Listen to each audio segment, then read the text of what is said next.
ಕಾಶ್ಮೀರದಲ್ಲಿ ಹಿಂದೂಗಳ ರಕ್ತದೋಕುಳಿ ಪ್ರತೀಕಾರಕ್ಕೆ ಭಾರತೀಯ ಸೇನೆ ಮುಂದಾಗಿದೆ. ಇಬ್ಬರು ಉಗ್ರರ ಮನೆಗಳ ಮೇಲೆ ಅಟ್ಯಾಕ್ ಮಾಡಿ ಮನೆಯನ್ನ ನಾಮಾವಶೇಷ ಮಾಡಿದೆ ಅನ್ನುವಂತಹ ವಿಚಾರ ಗೊತ್ತಾಗ್ತಾ ಇದೆ. ಪಹಲ್ಗಾಮ್ನಲ್ಲಿ ಹಿಂದೂಗಳ ನರಮೇಧದ ವಿಚಾರಕ್ಕೆ ಸಂಬಂಧಪಟ್ಟಂತೆ ವೀರ್ ಫಜಲ್ ಪರ್ವತ ಶ್ರೇಣಿಯಲ್ಲಿ ದಾಳಿಕೋರರು ಅಡಗಿರುವಂತಹ ಶಂಕೆ ವ್ಯಕ್ತವಾಗ್ತಾ ಇದೆ. ಪಾಕ್ ಉಗ್ರ ಅಲಿ ತಹಾ ಆಸಿಫ್ ಆದಿಲ್ಗಾಗಿ ನಿರಂತರ ಶೋಧ ಮುಂದುವರೆದಿದೆ. ಭಾರತೀಯ ಸೇನಾ ಪಡೆಯಿಂದ ಶೋಧ ಕಾರ್ಯವನ್ನು ಮುಂದುವರಿಸಲಾಗಿದೆ. ಪಹಲ್ಗಾಮ್ನಲ್ಲಿ ಹಿಂದೂಗಳ ನರಮೇಧವನ್ನು ಮಾಡಿದಂತಹ ಟೆರರಿಸ್ಟ್ಗಳಿಗಾಗಿ, ಭಯೋತ್ಪಾದಕರಿಗಾಗಿ ಭಾರತೀಯ ಸೇನೆ ನಿರಂತರವಾಗಿ ಹುಡುಕಾಟವನ್ನು ನಡೆಸ್ತಾ ಇರುವಂಥದ್ದು.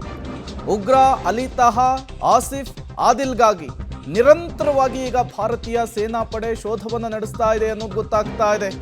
ಒಂದು ಕಡೆ ಈ ಉಗ್ರರಿಗೆ ಸಂಬಂಧಪಟ್ಟಂತಹ ಜಾಗದ ಮೇಲೆ ದಾಳಿಯಾಗಿದೆ, ಅವರ ಮನೆಗಳನ್ನು ನಾಮಾವಶೇಷ ಮಾಡಲಾಗಿದೆ.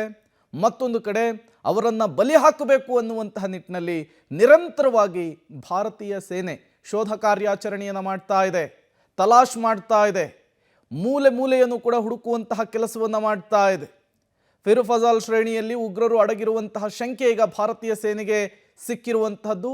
ಈ ಹಿಂಟನ್ನೇ ಆಧರಿಸಿ ನಿರಂತರವಾಗಿ ಈಗ ಶೋಧ ಕಾರ್ಯಾಚರಣೆಯನ್ನು ಮಾಡಲಾಗ್ತಾ ಇದೆ. ಈ ಲಷ್ಕರ್ ಸಂಘಟನೆಯ ಜೊತೆಗೆ ಈ ಮೂವರು ಕೂಡ ಗುರುತಿಸಿಕೊಂಡಿರ್ತಾರೆ. TRFನಿಂದ ದಾಳಿ ಆಗಿದೆ ಅಂಥೇಳಿ ಈಗಾಗಲೇ TRF ಸಂಘಟನೆಯೇ ಹೇಳಿಕೊಂಡಿದೆ. ಈ ಮೂವರನ್ನು ಕೂಡ ನಿರಂತರವಾಗಿ ಈಗ ಹುಡುಕುವಂತಹ ಕೆಲಸ ಆಗ್ತಾ ಇದೆ. ಅವರನ್ನು ಹುಡುಕುವಂತಹ ನಿಟ್ಟಿನಲ್ಲಿ ಭಾರತೀಯ ಸೇನೆ ನಿರಂತರವಾಗಿ ಕಾರ್ಯಾಚರಣೆಯನ್ನು ಮಾಡ್ತಾ ಇರುವಂಥದ್ದು. ನಿನ್ನೆ ಬಿಹಾರದಲ್ಲಿ ಪ್ರಧಾನಿ ನರೇಂದ್ರ ಮೋದಿಯವರು ದೊಡ್ಡ ಮಟ್ಟದ ಮೆಸೇಜನ್ನು ಪಾಸ್ ಮಾಡಿದರು. ಈ ದಾಳಿಗೆ ನಾವು ಪ್ರತೀಕಾರವನ್ನು ತೆಗೆದುಕೊಂಡೇ ಕೊಡ್ತೀವಿ ಅನ್ನುವಂತಹ ಶಪಥವನ್ನು ಮಾಡಿದರು. ಅವರು ಶಪಥ ಮಾಡಿದ 24 ಗಂಟೆಗಳ ಒಳಗಾಗೇನೆ ಇಬ್ಬರು ಉಗ್ರರ ಮನೆ ಮೇಲೆ ದಾಳಿಯಾಗಿರುವಂಥದ್ದು.